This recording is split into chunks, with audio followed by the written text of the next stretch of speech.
Nos acompaña el doctor Ricardo Ordóñez, cirujano de tórax, nuestro invitado en la mañana del día de hoy. Con preocupación hemos visto que las cifras del Ministerio de Salud Pública van dando alertas mucho más grandes. El ministro del ramo lo ha dicho y lo ha mencionado, de que el incremento de casos COVID se han dado en ciudades como Quito, en la ciudad de Guayaquil. Cuenca también ha tenido incrementos, se han prendido las alertas en los hospitales públicos. Entendemos que también en los hospitales privados estarán en la misma sintomatología. Los problemas de resfriados también se han incrementado, y para esto le hemos traído al doctor Ordóñez para hablar. Doctor Ordóñez, ¿qué es lo que está pasando? Vemos que hay una nueva ola, probablemente, que se empieza a desatar.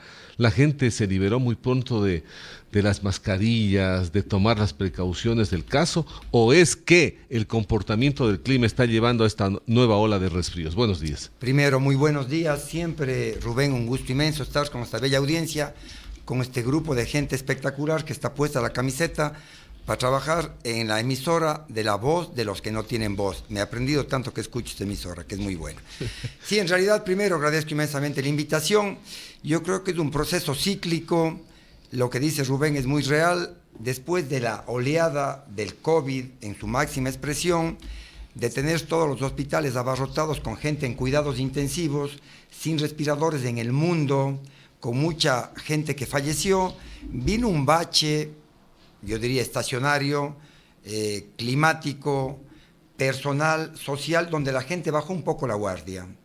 Y legalmente las medidas más importantes son la precaución, el lavado de manos, el contacto, el paciente que tiene un poco de sintomatología, y hace que rebrote con mucho más insistencia esta oleada nueva de una cantidad de virus que están en el ambiente y que ha hecho que lógicamente la gente esté con mayor cantidad de sintomatología respiratoria. Yo creo que hay que ser muy cautos en esto. Sí, el ministro de Salud ha hecho una alerta, pero tomemos en cuenta que los hospitales, los departamentos de pediatría, de clínica, de geriatría, no tienen aún pacientes hospitalizados con esta sintomatología respiratoria grave, que es muy importante.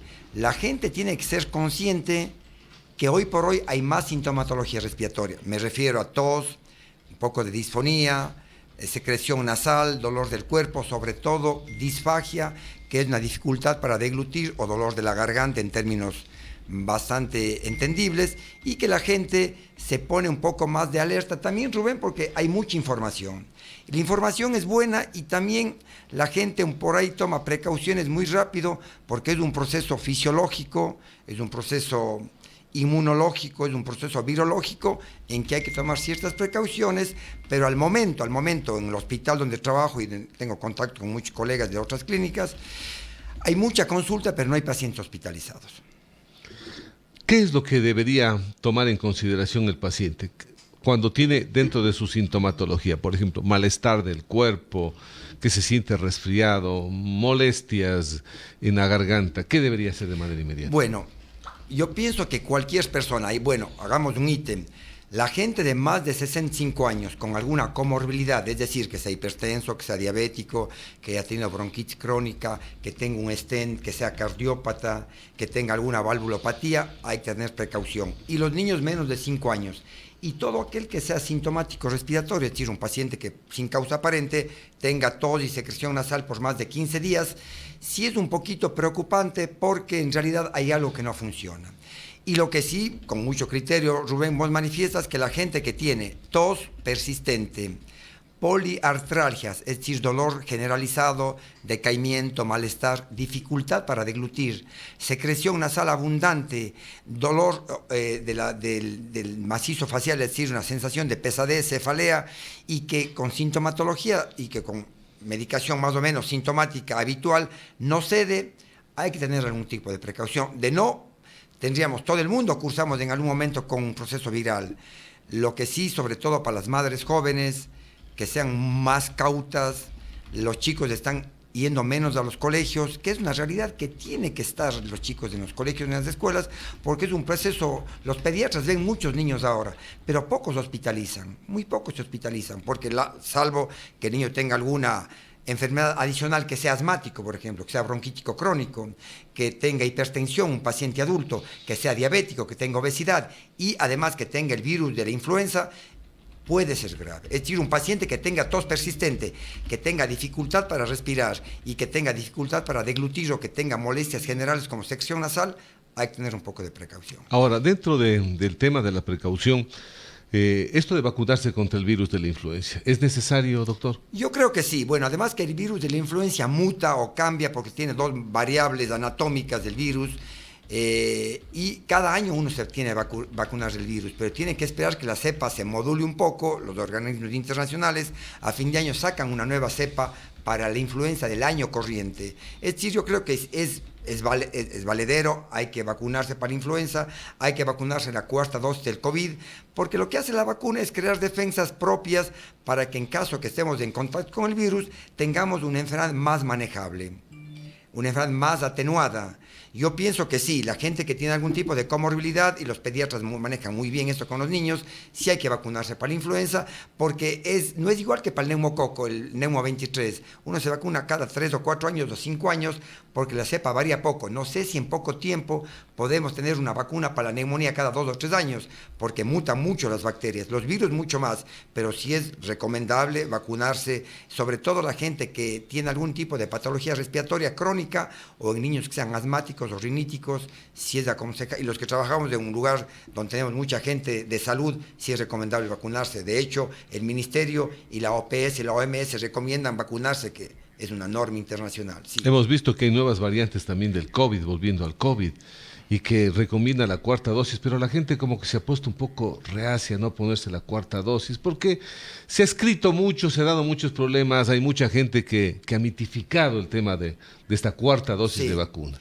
Yo pienso que lógicamente, y yo soy muy respetuosa de las normas internacionales, los ministerios dicen sí, hay que vacunarse una cuarta dosis, hay gente que se vacuna y no le pasa absolutamente nada, y hay gente que se vacuna que tiene estragos, que tiene poliartralgia, decaimiento, malestar.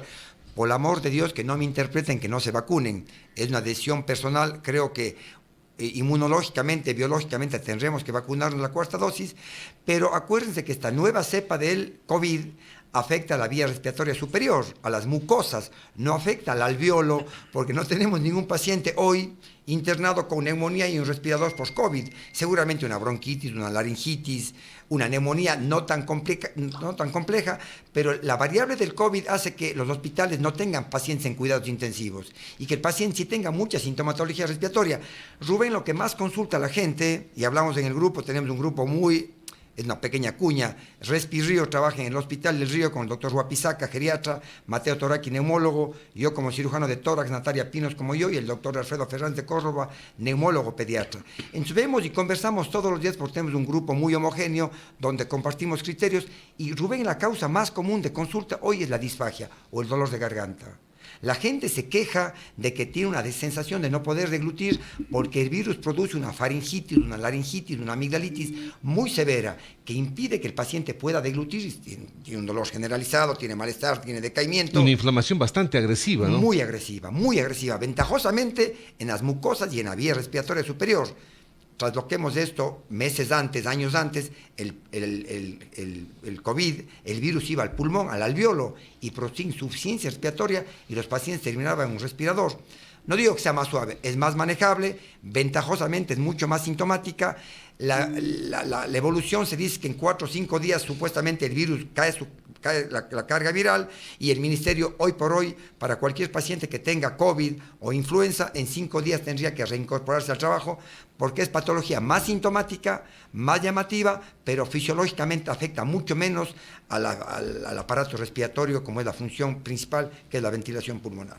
En todo este tiempo del COVID, ¿cuántos casos, Ricardo, habrás visto dentro de que tuviste? No puedo contarte, es un secreto. No. Pero es mucho. No, en realidad, otra cuña.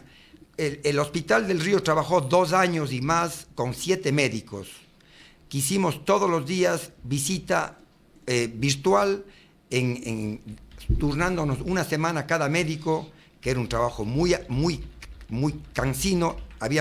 Teníamos entre 2 y 14 pacientes en sala, 4 o 5 pacientes en cuidados intensivos. Vimos muchos pacientes con COVID, pero el Hospital del Río estuvo con especialistas, nefrólogo, cardiólogo, medicina interna, dermatología, neurología, hematología, todas las especialidades, yo como cirujano de toros, porque hay muchas complicaciones, en el COVID se colapsaban los pulmones, había que hacer traqueotomías, con la doctora Pinos hicimos muchas en el Hospital del Río, igual que en todas las clínicas. Yo siempre, cuando hablo del Hospital del Río, que para mí es el mejor hospital del mundo, pienso que Cuenca tiene la inmensa virtud de tener clínicas inmensamente buenas y honestas. La Santa Inés, la Santana, el Monte Sinaí, son clínicas de primera.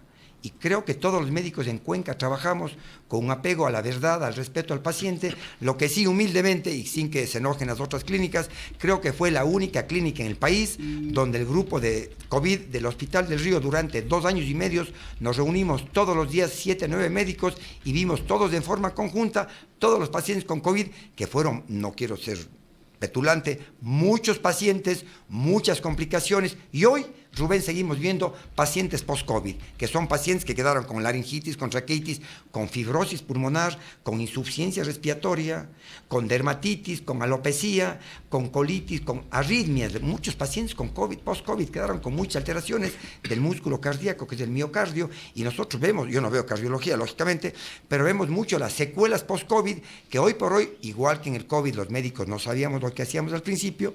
Hoy tampoco sabemos mucho, porque como es algo nuevo, vamos sobre la marcha viendo cuál es el signo o el síntoma más importante, y el Hospital del Río, porque tengo que ser muy, muy orgulloso en el lugar donde trabajo, tiene absolutamente todos los equipos para hacer el seguimiento fisiológico y topográfico de los pacientes post-COVID, igual que en otras clínicas. Lo que pasa es que los que hacemos patología respiratoria estamos un poquito más enterados de lo que pasa, pero tu pregunta es buena.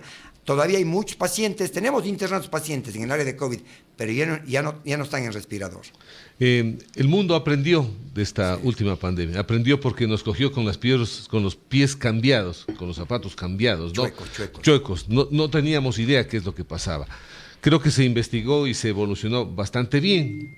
Yo creo que los tratamientos incluso son menos invasivos que los que teníamos anteriormente, pero lo preocupante es el tema de este post-COVID. Hay gente que de pronto no le ha pasado nada y no tiene ninguna sintomatología, pero hay mucha gente que se ha quedado, no duerme bien, sí, con dolores musculares, sí, dolores articulares y un sinnúmero de cosas. ¿Esto cómo se puede hacer? ¿Qué es lo que se debería hacer para tener una evaluación y encontrar una solución? Porque a nadie le gusta vivir con el dolor y con las molestias. Claro, bueno, yo soy la persona menos indicada porque hay clínicos. Pero se conversa. Pero bueno, sí, pero yo pensaría que lo más grave del COVID, primero que cuando comenzamos con el COVID, nosotros teníamos un audio con Francia, con Argentina, con Italia, de médicos que hacíamos contacto con todos los médicos de otras clínicas, y el tratamiento era igual. Al principio una ignorancia total. Después apuntalamos al corticoide, al antiinflamatorio, al respirador, a los antibióticos, a los retrovirales. A la larga salimos de ese bache, pero salimos de ese bache con muchas secuelas. Muy buena la pregunta. La gente se queda con fibromialgia, con depresión, con cefalea, con taquicardia, con insuficiencia respiratoria, pierden masa muscular. La gente se queda sin poder caminar. Yo pienso que cualquiera de las personas que nos escuchan en emisora de La Voz, de los que no tienen voz, y hacer el eslogan, es que acudan a su médico clínico, a su médico de cabecera, porque lo que hay que hacer es rehabilitación. Hay que hacer rehabilitación muscular, hay que hacer rehabilitación respiratoria, cardiorrespiratoria.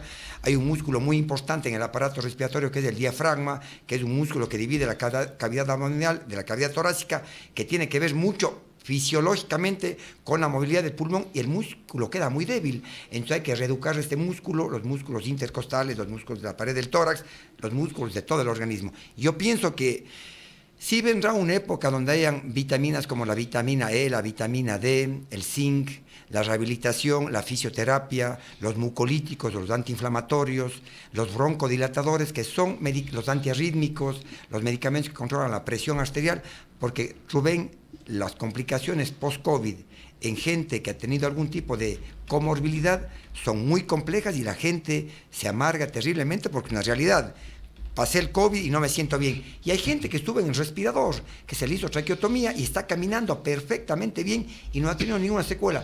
Por eso que digo siempre, cuando hablamos de virus, los virus son hay una reacción muy personal a cada persona, igual que la neumonía. Hay gente que con neumonía se va a la casa, y hay gente con neumonía post-bacteria, que es otra cosa, se queda en un respirador. Hay gente que le da gripe, que le da influenza, que le da el COVID y hace un tratamiento de reposo y está en el trabajo en 5 días, y hay gente que se queda hospitalizada porque su respuesta inmunológica, su carga de defensas no es acorde a la invasión viral que tiene cada ser humano.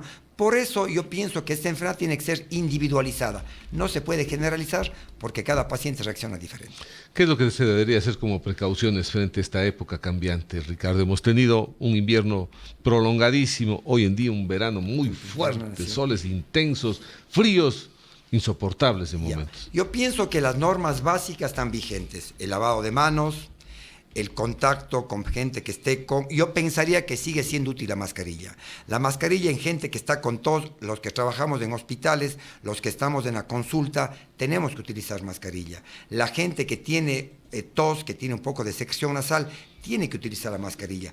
El lavado de manos es imperioso. El contacto de alguna persona que esté con tos, la protección de un reflejo normal de protegerse con un pañuelo, con una descartable, cuando tenga tos, y sobre todo evitar los lugares de conglomeración conscientemente, digo, porque todos hemos estado en fiestas, en reuniones. Sí, el cambio de temperatura es un factor fundamental. De un invierno cruel a un verano terrible, con mucho polvo, con mucho viento, el virus se activa un poco más, la gente que tiene algún tipo de comorbilidad se reactiva mucho más el virus, pero las recomendaciones siguen siendo universales. El lavado de manos, la protección, yo pensaría, es una cuestión muy personal, no digo que esté, incluso es opcional la mascarilla hoy.